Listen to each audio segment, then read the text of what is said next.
Assalamualaikum warahmatullahi wabarakatuh. So welcome to our class Introductions to Malware Analysis Chapter 1. Okay, so for our discussion topic, we have 4 sections, which is the first section we'll discuss about malware.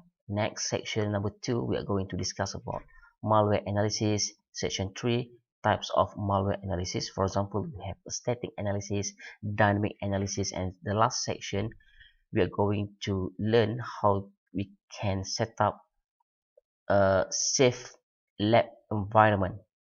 Okay, so let's go into the first section, introductions to malware. So what is exactly the malware? So malware can be determined as a codes that perform malicious actions. So it can take any form of executable files, script, codes, or any other software that has the intention to do harms on your computer. For example, they are going to steal your sensitive information, password for example, and then or any other activities such as spying on your uh, browsing activities. Okay, so these attackers use the malware to steal all your sensitive information, spy, or even worse, they can take control of your system. And of course, malware will try to get into our system without our consent. So that's why sometimes we are not aware about it, about the malware presence inside our computer system. So we need to identify the locations of the malware. Okay, for example, you can always check to your running processes. Please make sure that there is no suspicious running processes inside your task manager, or you also can detect based on the abnormal behavior of your computer, because you are the one that always using the computer, so you will know the normal behavior of your computers. If something wrong happen to your computer suddenly, then you can check or try to find is there any malicious software running inside your computers. Okay, then malware can be delivered via various communication channels such as email, web, or USB drive. Okay, malicious action by malware. Okay, so there are few actions that can shows that malware is running on your computer. For example, disrupting operations. Okay, let's say you are doing some things on your computers, and then suddenly your task or your operation will be disrupted. Okay, so this might be caused because of the runnings malware, so we need to check. Okay, then stealing information. Okay, so attackers always use program to capture or to steal your informations for their own benefit. Okay, then unauthorized access. Okay, unauthorized access, the attackers will have the access, okay, to the victim system. For example, they are injecting uh, the rootkits to enable the backdoor. Okay, for example, then spying on the victim's machines, spamming emails, DDoS attack. Okay, and logs file. So logs file is a ransomware. It's a ransomware malicious software that used to log your file. So you need to pay, okay, certain amount of values to decrypt back your files. Okay, the common malware types, as you can see in the diagram. So the first diagram, this one is a normal computer virus. Okay, and then we have a worms. Okay, so there are similarity and differences between worm and virus. So we are going to look on the next slides. Then we have another malware named Trojan horse. We also have a backdoor. We also have adware, a bot net.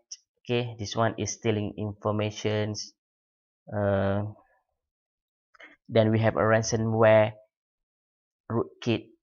Okay, so these are the common types of malware. Okay, malicious programs are characterized based on their functionality and attack vectors as mentioned here. So we have virus or worms. So virus or worms will has the ability to copy itself. Okay. However, there are a big difference between virus and worms. Virus, uh, of course, will need the user interventions. So means that user need to do something to make sure the virus will be executed. For example, if you download a program, then you need to run the program. So the virus will be executed. So that means the users need to do actions to make sure the virus execute. Okay, different with the worms. Okay, worms can spread without users intervention, means that once the machines compromised by these worms, and then worms can use the network as a medium to spread. Okay, so any other hosts or machines that connected to the network will be affected by this worm, means that the worm can be spread through the network. Okay, then we have a Trojan horse. So Trojan horse is a malware that disguises itself as a regular programs to trick users to install it. Means that this program will try to trick users to install. Okay, so after the installation has been done, then the program will do the malicious action. So it's more on uh, tricking the users. Okay, it seems like it is the program is legitimate, but the program is the malicious program. So we install because we are tricked by the attackers. Okay, next we have a backdoor. So backdoor will enable the attackers to gain the access and execute command in the compromised system. Once your machine has been compromised by this backdoor, so the attackers can enter into your machines anytime she or he wants. Okay, because he already has the access, gain the access to enter to your machines. Okay, next we have adware. So adware presents unwanted advertisements ads to the user. So when you are using your computers, suddenly the advertisements appear on your screens. Okay, so your computer has been infected or compromised by adware program. So you need to check and remove. Okay, so next we have okay, so next we have a botnet. So botnet is a group of computers infected with the same malware called bots. And this program will controlled by attackers. Okay, the attackers will give the instructions to the botnets to run. Okay, so for example, we have DDoS, spam emails. Okay, next we have information stealer. So information stealer will steal your sensitive data such as banking credentials, your type keystroke. So this one is keyloggers. Uh, will spy your activities, sniff your packets, and form grabbers. So next we have ransomware. So ransomware is a malware that holds the system for ransoms by locking the users of the computers or encrypt their files. So the attackers will hold the program until you pay certain amount of values, then they will decrypt back. So they already get your data, they encrypt and they hold the data and they ask for your money. After you give your money, then they will decrypt back. But remember, some of the cases the attackers will not giving back or decrypt back your files.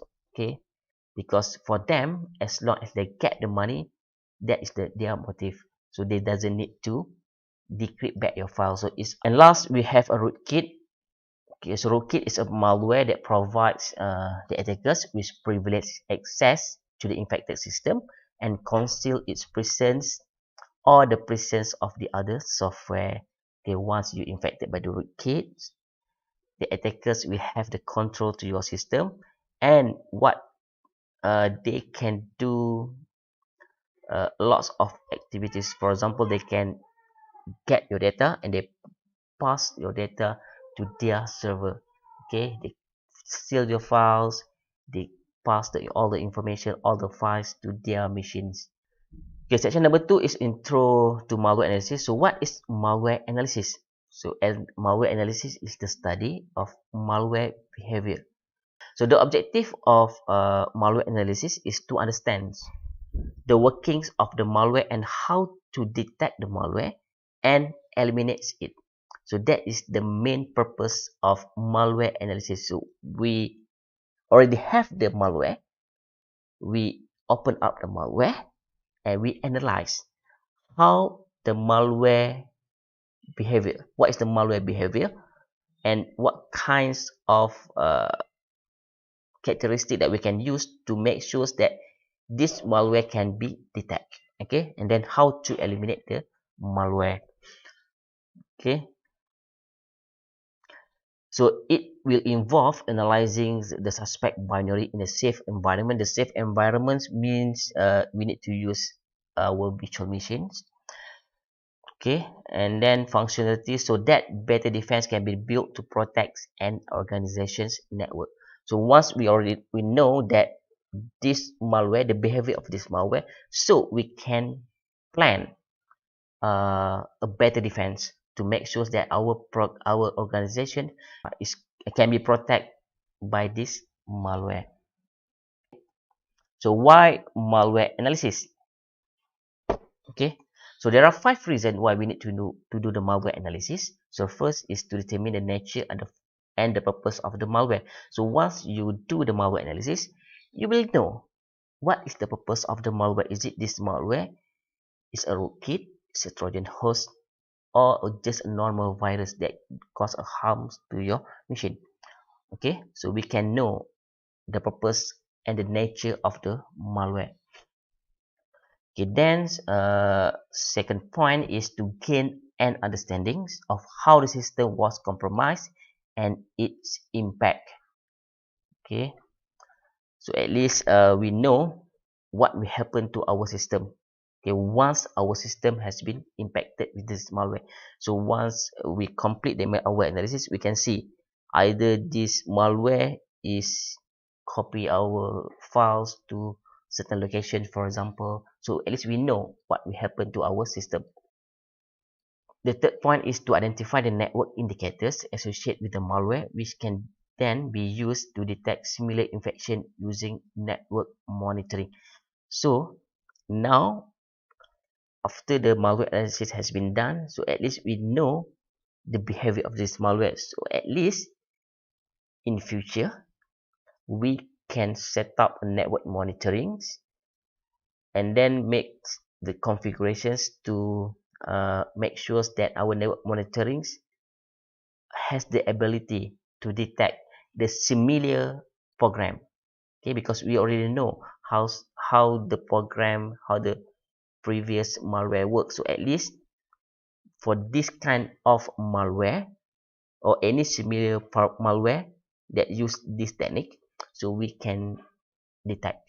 Okay, so number 4 is to extract the host based indicators such as file names, registry keys, which in turn can be used to determine similar infection using the host based monitoring. Okay, the last we uh, determine the attacker's intentions and motive. Okay, so next, section 3, types of malware analysis. Okay, there are 4 types of malware analysis. Okay, so the first one is static analysis. So static analysis is a process of analyzing a binary without executing it. Okay, so we doesn't need to execute the malware. but we can do a process of analyzing without execute. Okay, so for example, we can do a string analysis, we can do the PE program executable identifier and so on. So we will learn more on the lab sessions later. Okay, so the static analysis is the easiest to perform and allow us to extract the metadata associated with the suspect's binary and might not reveal all the required information, of course, because this is just a basic static analysis, so you cannot get all the informations, but sometimes it can provide interesting information for us. For example, when you do a string analysis, you can get some informations, the string that might shows that yes, this is a malware, so you can proceed to uh, analyze the malware. So next we have dynamic analysis. So dynamic analysis, also known as behavioral analysis.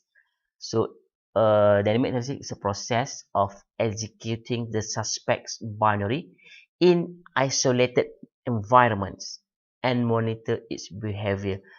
Okay, so yang this one we need to run the malware. So easy to perform and give valuable insight into the activities of the binary during its execution. So the next, this analysis technique is useful but does not reveal all the functionality of the hostile program. So next we have code analysis. Okay, for the code analysis, it focuses on analyzing the codes to understand the inner workings of the binary and then reveal the information that is not possible to determine just from the static and dynamic analysis. Okay, we can get more informations. And the code analysis is further divided into static codes analysis and dynamic code. Okay, maksudnya kalau you when we do the code analysis, it of course it will involve both sides. We are going to do static codes analysis and also dynamic codes analysis. Okay, so last we have a memory analysis, memory forensic. So memory forensics is a technique of analyzing the computer's RAM, okay, for forensics artifacts. So we need to find out informations inside the memory, inside the RAM. So it is typically a forensics technique, but with the integrations into the malware analysis, sometimes we can gain informations and more understand about the malware behavior. Okay, especially useful to determine the stealth and evasive capabilities of the malware. Okay, now we move to the last section, setting up the lab environment. As we know that to do the malware analysis, we need to provide a secure lab environment as we do not want to infect our system or the production system. So that's why we need to run the malware analysis on a secure lab environment. So let's look how we can setting up the secure lab environment. Okay, a malware lab can be very simple or complex depending on the resources available to us. Okay, based on your what you have. Okay, you need to have a laptop, of course, laptop of or computers, virtualization software, Windows license, and etc. Okay, and then please set up a simple personal lab on a single physical system consisting of virtual machine. So please remember that you need to configure virtual machines. Okay, you can use VirtualBox or virtual machines. It's up to you. So please refer to the YouTube's on how you can configure Windows virtual machines and also Linux virtual machines. Okay, so this is the lab requirements.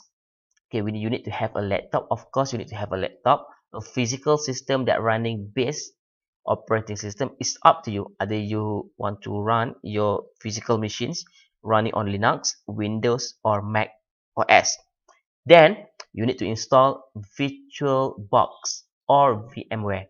Okay, once you complete install this VirtualBox and VMware, you need to configure or install Windows virtual machines. Okay, so Windows virtual machines will be used as a machines uh, to execute the malware. So we are going to use a Windows based malware. Okay, that's why we need to run the malware inside Windows virtual machine. So of course you need to install Windows VM. Okay, next you also need to install Linux virtual machines. Why? Because you want to use the VM, Linux VM, to monitor, and network traffic will be configured to stimulate the internet services, for example DNS, HTTP, and so on, to provide an appropriate response when the malware requests for these services. Careful, you need to have Linux virtual machines and Windows virtual machines. So this is the minimum, okay, minimum lab for our class. Okay, for example, you can refer to this diagram. We have a Linux VM. Okay, so we need to give the IP address, for example 1.100, and then you install the virtual machines for Windows. You can set the IP address. So inside one physical machine will have two virtual machines, one Linux and one Windows VM. Okay, so for our reference, this is the book that we are going to use. Okay, Monakapa by Monakapa, Learning Malware Analysis. So this book is available on this website, packpub.com. So I think just that for our class. So thank you so much for giving the attention. Okay, that's the end for our class today. So I hope that every one of you can do a self-study based on the textbook, and you can ask me any questions by leaving the comments below. Okay, if inshallah I will have a time to reply your comment and your questions. So jumpa lagi. Assalamualaikum warahmatullahi wabarakatuh.